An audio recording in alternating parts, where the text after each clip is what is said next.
तिरंगे से लिपटे ये ताबूत, लाइन से खड़े ये जवान और चारों तरफ पसरा ये सन्नाटा, ये तस्वीरें हर भारतीय के कलेजे को छलनी कर रही है।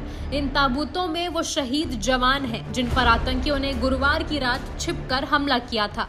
अब इन शहीदों के बलिदान को लेकर पूरे हिंदुस्तान में बदले की मांग भी उठने लगी है। आखिर आतंकियों की ऐसी नापाक हरकत देश कब तक सहेगा और ये जवान कब तक अपना बलिदान देते रहेंगे? सवाल ये भी है कि आखिर जम्मू कश्मीर में इतने आतंकी हमले कैसे बढ़ गए हैं? जम्मू कश्मीर एक बार फिर आतंकवाद के खौफ में जीने को मजबूर हो रहा है।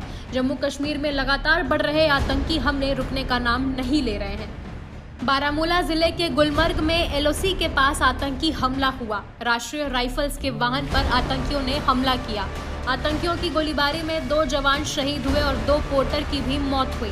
पोर्टर सेना की मदद के लिए होते हैं जो पहाड़ी इलाकों में सामान पहुंचाने में मदद करते हैं। हमले में सेना के 3 जवान घायल भी हुए थे। सभी घायलों को श्रीनगर के 92 बेस हॉस्पिटल में भर्ती कराया गया। जम्मू कश्मीर में अभी उमर अब्दुल्ला सरकार को बने हुए 10 दिन भी नहीं हुए हैं और ये तीसरा बड़ा आतंकी हमला है। माना जा रहा है कि इन आतंकी हमलों को पाकिस्तान लगातार बढ़ावा दे रहा है। अंधेरे में कायरों की भांति सेना के वाहन पर इन कायर आतंकवादियों ने हमला किया। ये बुज़दिल पाकिस्तानी आतंकवादी भारतीय सेना के जांबाज वीरों का आमना सामना तो कर नहीं सकते। रात के अंधेरे में छिपकर इन कायर आतंकवादियों ने सेना के वाहन को निशाना बनाया है। आप जानते हैं ये कहां से आती है और वो तब तक बंद नहीं होगा जब तक कोई रास्ता नहीं ढूंढा जाए इस मुसीबत से निकलने का। मैंने ये आज 30 साल से देख रहा हूं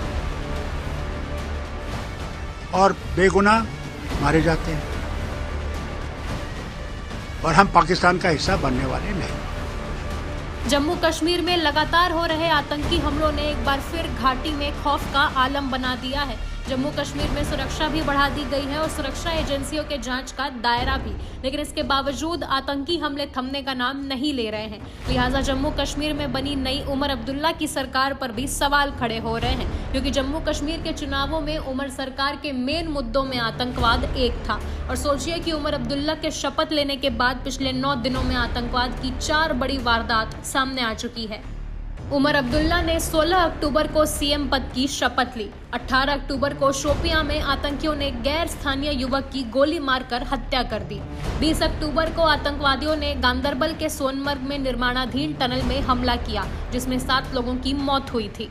24 अक्टूबर को उत्तरी कश्मीर के गुलमर्ग से 6 किलोमीटर दूर सेना के वाहन पर हमला किया। 2 जवान 2 पोर्टर शहीद हुए। गुरुवार सुबह आतंकवादियों ने जम्मू कश्मीर के पुलवामा जिले के त्राल इलाके में एक प्रवासी मजदूर को गोली मार दी। इन सभी आतंकी हमलों में जवानों सहित 12 लोगों की जान जा चुकी है। जम्मू कश्मीर में चुनाव के दौरान जिस तरह से लोगों ने बड़ी संख्या में आकर लोकतंत्र के त्योहार में शिरकत की और आतंकवादी कुछ भी गड़बड़ी नहीं फैला सके, अब माना जा रहा है कि उससे आतंकवादी और सीमा पार बैठे उनके आका बौखलाहट में है। इसी बौखलाहट का नतीजा है कि आतंकवादी अब सुरक्षा बलों और गैर कश्मीरी लोगों को निशाना बना रहे हैं। लिहाजा जम्मू कश्मीर में रह रहे लोगों के बीच एक बार फिर डर का माहौल बन गया है।